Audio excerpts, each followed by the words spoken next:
Alright, so we have the modern issues, the 90s unit here that we're going to get into. We just finished up with the 80s. We had the 1980 election, 1984, 1988 election. So now we're getting into the 1990s. One of the first things that happens in the 1990s is the Persian Gulf War. So you have the country of Iraq right here. Its capital is Baghdad. And then you have the country of Kuwait. So what happens is Iraq goes in and takes over Kuwait, and they technically annex it. All right, so Iraq believes that Kuwait is part of their country because of something that happened after World War I. So we're going back like 70 or 80 years. The League of Nations made Kuwait its own independent country. So if we look at the relationship that the United States has with these countries, is Iran, not a good relationship since 1979 in the Iranian Revolution. You had the Iran hostage crisis, and then you had the Iran-Contra deal in the 80s.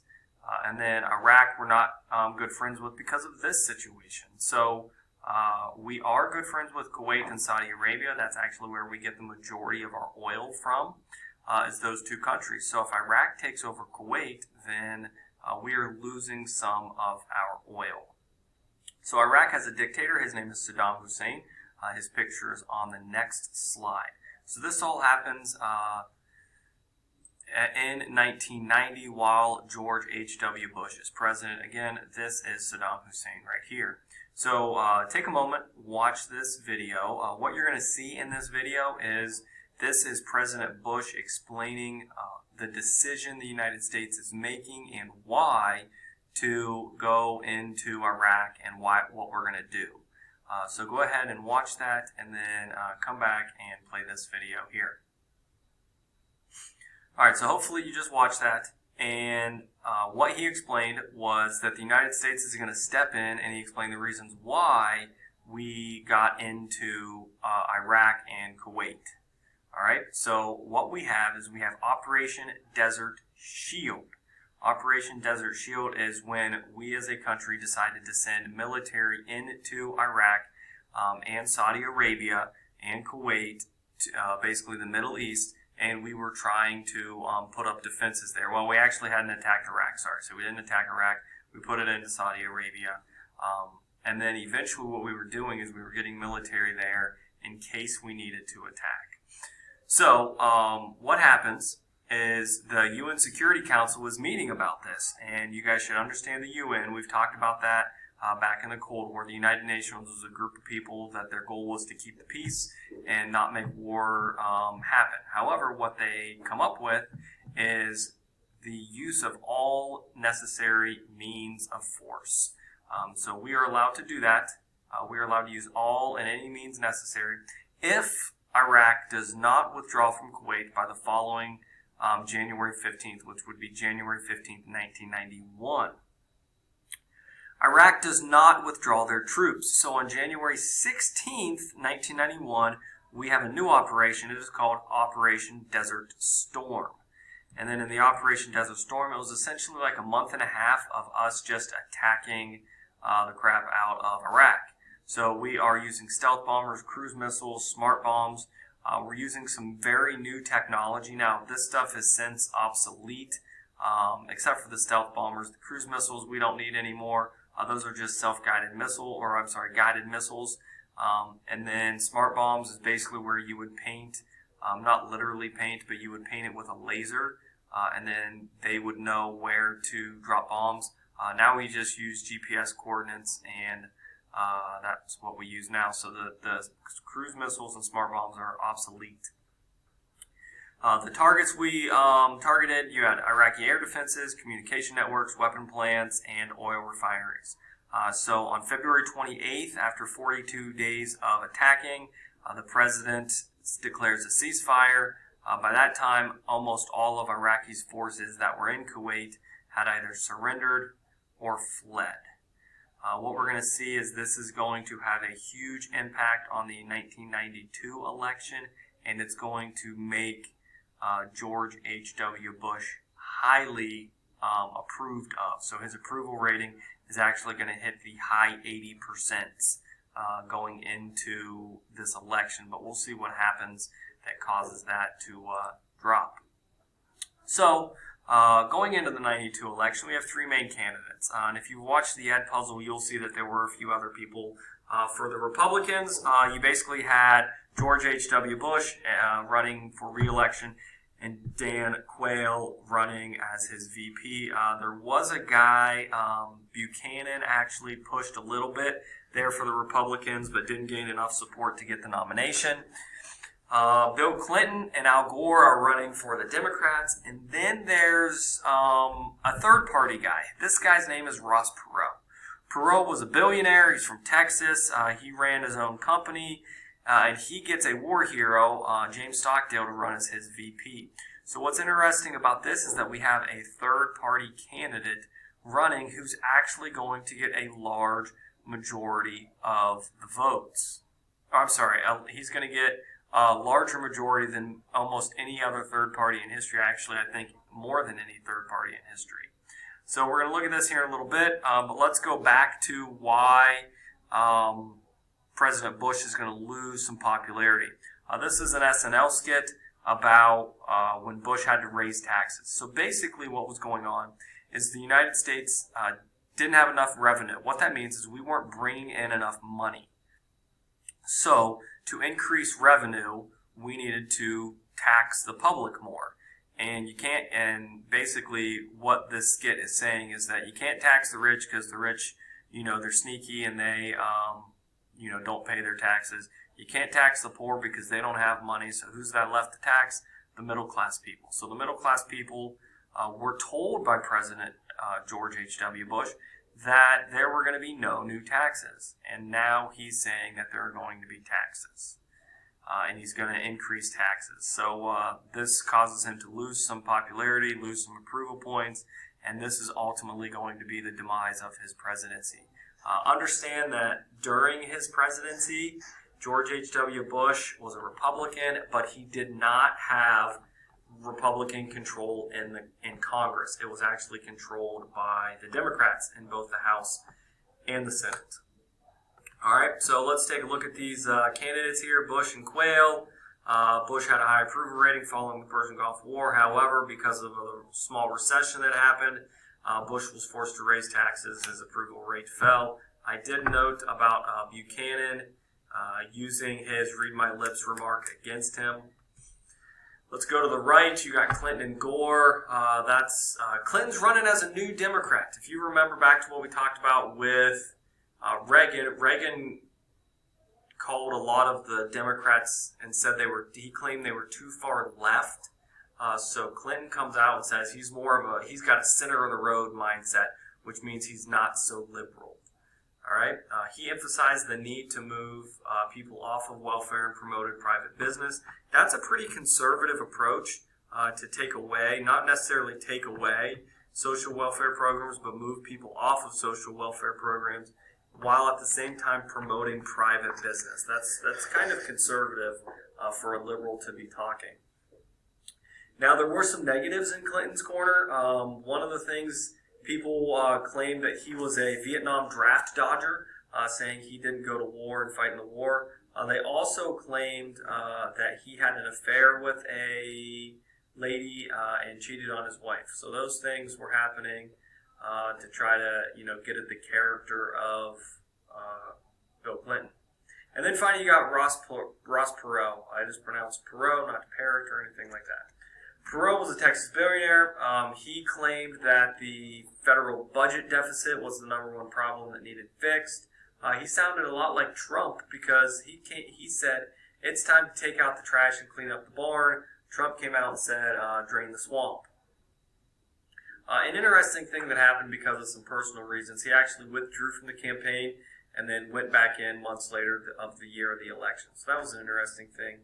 He is the only third-party candidate to ever participate in televised presidential debates with both major party candidates. So that was an interesting thing. So who won? Bill Clinton won. He took a good share of the electoral votes. He had a little bit more than 2/3 of the votes. He had 370 compared to 168 electoral votes won by President Bush. If you look at the popular vote, actually nobody here got 50% of the popular vote. Clinton got 42.9%. Bush got 37.1%, which so you're looking at just over 5% difference there. And then Perot actually got 18.8% of the vote. I would like to argue that if it wasn't for Ross Perot, Donald Trump wouldn't have won the election, because Perot kind of proved that to win the election as a non-politician, you have to run as one of the major political parties, either Republican or Democrat. So I think if Perot hadn't have run and lost, I don't think that Trump would have run and won if he had tried doing it as a third party. And I think that he kind of learned from history and got that. So you can look at that and actually think that the election was kind of close. If you look at that interactive map that's on your notes, you guys can do this little activity where you can make the states go the other way, and you can kind of see that even if President Bush would have won Georgia, New Hampshire, Ohio, New Jersey, Montana, Nevada, Kentucky, Colorado, Wisconsin, and Louisiana, he still wouldn't have had enough electoral votes. He would have had to have won all of these states, including Tennessee. Tennessee would have been the one that put him over the edge if he won these other 10 states. So 1, 2, 3, 4, 5, 6, 7, 8, 9, 10. He would have had to have won all of these. These ones up here were 1% difference. These ones back here were 5% difference. All right, so sometimes the media can make it seem like it's a lot closer by throwing out some statistics and data, but really it wasn't that close of an election. Moving on, as Bill Clinton wins the 42nd President of the United States, here's some background information. I'm not going to talk too much. You can pause and read through, but it's just a little bit of background information. All right, when Clinton becomes president, he is going to sign into law NAFTA. NAFTA is the North American Free Trade Agreement. Please put that in your notes somewhere. It is a comprehensive agreement that sets the rules for international trade and investment between Canada, the United States, and Mexico. What this is proving is globalization. So globalization has actually been happening, but the term doesn't become extremely popular until after the Cold War. And you have these countries beginning to trade with each other. So globalization proves that countries are interdependent. The opposite of interdependence is independence. Interdependence means that you rely and count on other countries. So if you were to take a look at some things, around your house, your bedroom, your clothes, those types of things, much of that stuff is going to be from other countries. So what that means is those other countries are reliant upon the United States to buy their goods. We are reliant upon those other countries to get those goods. So if you think about it in that sense, the world is actually interdependent, meaning we depend on other countries to give us stuff. They depend on us to sell stuff. They depend on us to buy stuff. So that's what globalization is. So NAFTA is kind of an example of that because we are dependent upon Mexico and Canada for goods, and Mexico is dependent upon us for goods and to buy things. So it's interesting to look at Trump's view on NAFTA. So if you take a minute, this video is like 4 or 5 minutes long, and you watch this, it's really interesting to see how Donald Trump views NAFTA, and it's very simple. So right now, consider whether or not you actually know how Trump feels about it. Watch this video. He makes it pretty clear his views on NAFTA. So take a few minutes, watch that video, and then keep going on this one. All right, so you just watched that. You should have learned that Trump hates NAFTA. He thinks it's one of the worst trade deals ever. There's actually an article here that talks about that NAFTA is basically done. This was in July of 2020, and we have something different. It's actually the U.S.-Mexico-Canada agreement. It's the USMCA instead of NAFTA. NAFTA actually has a better ring to it.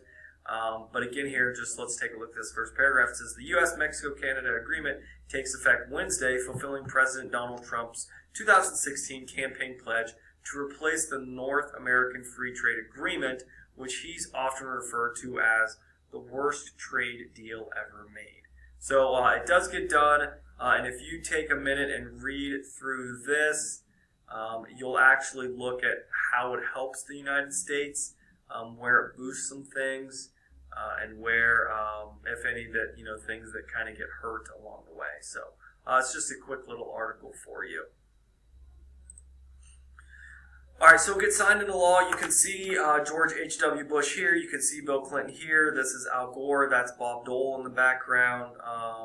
And you got some other, is that Ford or Carter? I always get those two mixed up. That looks like Ford. What you have is 61-38 in the Senate.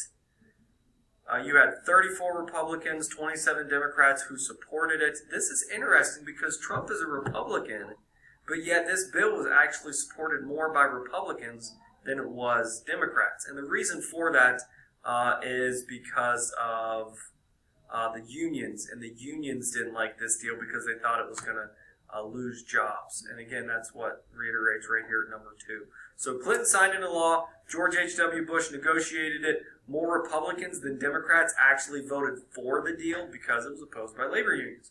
Its purpose is to remove barriers to the exchange of goods and services among U.S., Mexico, and Canada. So we got on the next few slides here is just some charts, graphs, things, so that we can look to see NAFTA's impact on the United States. So if you look here, in this picture here, we have the percent of GDP, that's the gross domestic product. So that's the amount of money that you are getting, that your country is getting from these trade deals. And if you can look to see here, NAFTA didn't really benefit the United States because exports as percent of the GDP that we were sending to Canada and Mexico was really low compared to Mexico and Canada, who actually benefited from this. And the main thing that people were exporting, if you see here in the blue, was manufactured goods. So Mexico, Canada, they all relied on those manufactured goods. And the United States actually lost manufacturing jobs because it was cheaper to go to Mexico or for Mexicans to work and those corporations and businesses to go down there and hire and pay those people in Mexico rather than it was because we have the laws. We've talked about regulations in the last video for hourly wage and those types of things. If you look here, what we see is we go from basically when NAFTA started to about 2011, 2012.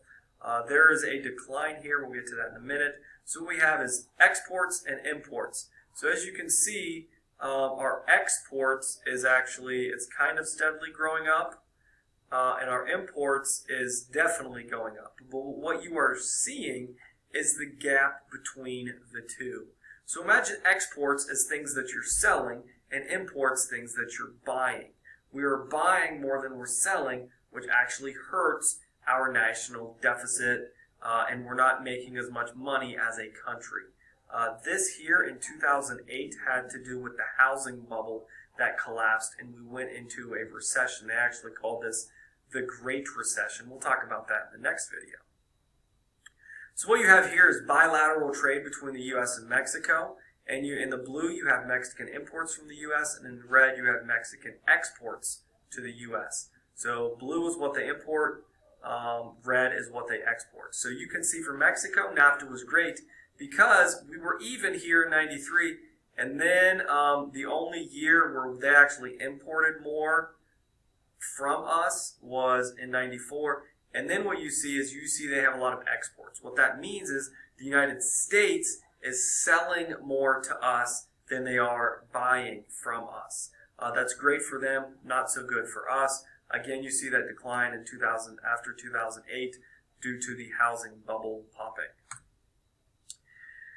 NAFTA trade deficit surges to 556%. So in this back, like pink salmon-y color, you see combined NAFTA trade deficit. And then in the green, you see Mexico. In the blue, you see Canada.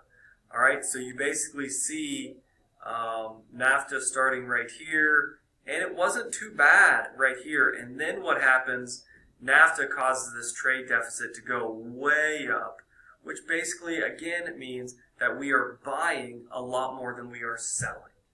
All right, and again, we see this decline here, 2008. So the recession, what that causes is people to have less money people are going to be buying a lot less stuff, which means corporations and businesses are going to be importing a lot less stuff because people aren't demanding it as much. That's why we have that. All right, next, immigration here. And in the back, you see Mexican immigration to the U.S., and then in the blue, you see U.S. corn exports to Mexico.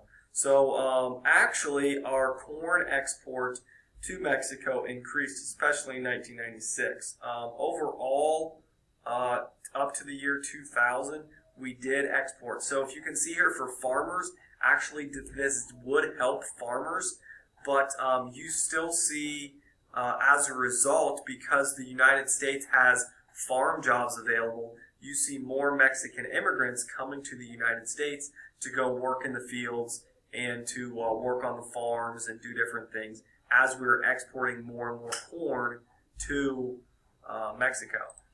Another thing that popped up in Mexico was maquiladoras. Maquiladoras are little factories right here along the edge of the border. If you have something that says assembled in Mexico, basically what that means is that it was built somewhere else, perhaps the United States, and then it was shipped to Mexico to be assembled. And the reason they do that is, again, because of the amount of pay. The pay is so much lower in Mexico than it is the United States. And actually, if you go back to this here, that was one of those things about the labor laws became strengthened in Mexico. So again, that's something that Trump addressed in this new trade deal. So what you have here is you have Trump talking about NAFTA, talking about how much he doesn't like it. And what he makes note to multiple times is the Trans-Pacific Partnership. And this would basically take NAFTA and make it a whole lot bigger. If you just watch this video right here, you just heard him yelling at Hillary Clinton and talking about how she wants the Trans-Pacific Partnership. This did not happen because Trump won the election. There is more info on this. Again, you can find my notes on my website. And if you click here, this is going to take you to a article about that trade deal there. So again, this would have caused us to have, so if you go back to this and you see this trade deficit, that would have gone even higher had we had passed this Trans-Pacific Partnership. There would have been some good things, but we'll never know because it didn't get passed. And again, here's Trump and Hillary arguing about it. So what you have here is you have NAFTA, North American Free Trade Agreement, and you have globalization, which refers to the process by which technological, economic, political, and cultural exchanges make the world a more interconnected and interdependent place. Please do me a favor and look at the pros and cons of NAFTA, and you should have already read this article. All right, so I got it here. You guys can, pause the video, read it, or just Google this up here. Just Google that, and then you can find this article. All right, so read, compare those. We're going to do that in class if you guys are in class. Otherwise, we're going to just keep going through on here. All right, and then we got the 1996 election. What we have is Bill Clinton running for re-election against Bob Dole running for president. Bob Dole, at that time, would have been one of the oldest presidents, if not the oldest president elected to office. Running with Bob Dole is a guy by the name of Jack Kemp. All right, there was a law passed in 1996, was the Welfare Reform Law, and the fact that we had a strong economy, that's going to help get Clinton elected. As you can see, the United States has 21 electoral college votes, electorates, just like it did in the 1992 election.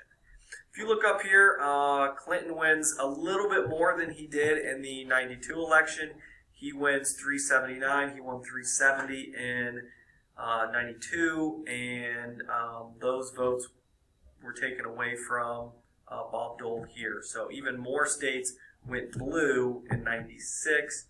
Popular vote, he won about just under 50%, 49.2, 40 for Bob Dole, and then Ross Perot again won 8.4%. So we got just over 8 million votes in 1996. Now, some of the things that Clinton accomplished while he was in office, there was a recession going on in '92. He helped us through that recession. He reformed welfare. He placed a limit on how long people could receive benefits. Millions of people went from welfare to jobs. This aided in our good economy. More people having money, more people being able to buy things that helped our economy out. In 1997, we actually had a budget surplus for the first time in 30 years. What that means is the government actually took in more money than it spent. So we had a great economy under Clinton. That was probably one of his biggest accomplishments by the time that he was leaving office, was that he had a great economy. However, there was some bad things.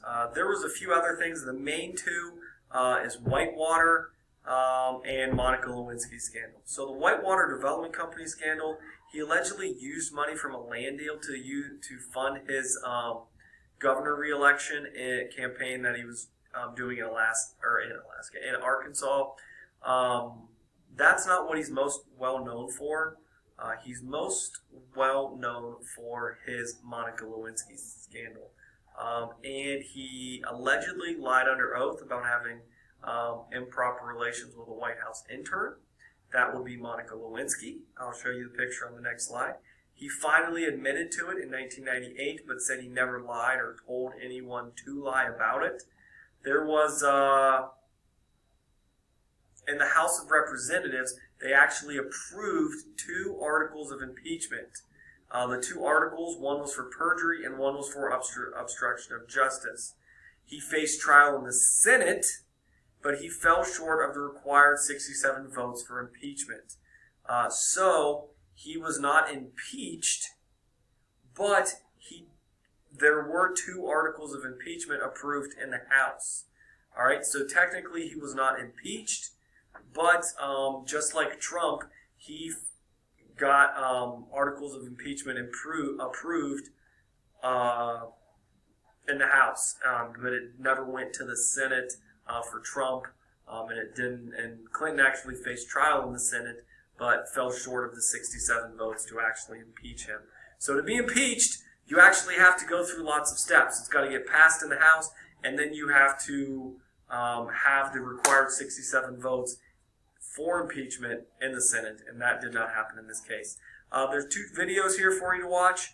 This video here is of him being interviewed, saying he didn't lie and he didn't have sexual relations with that woman. And then again, another SNL skit. You have Will Ferrell playing Saddam Hussein, and then you have Bill Clinton here and Monica Lewinsky here. It's just kind of a funny thing, funny way to end the lecture. I will talk more about that in class and the connections, which it connects to a lot of the stuff we've talked about with the relationship with Iraq and Monica and Bill Clinton.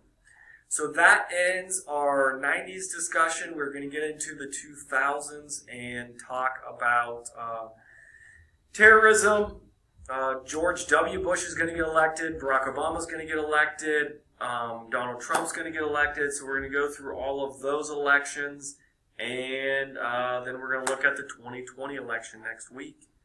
I hope this helps you guys. Go back through, make sure you know this stuff. If you have questions, let me know.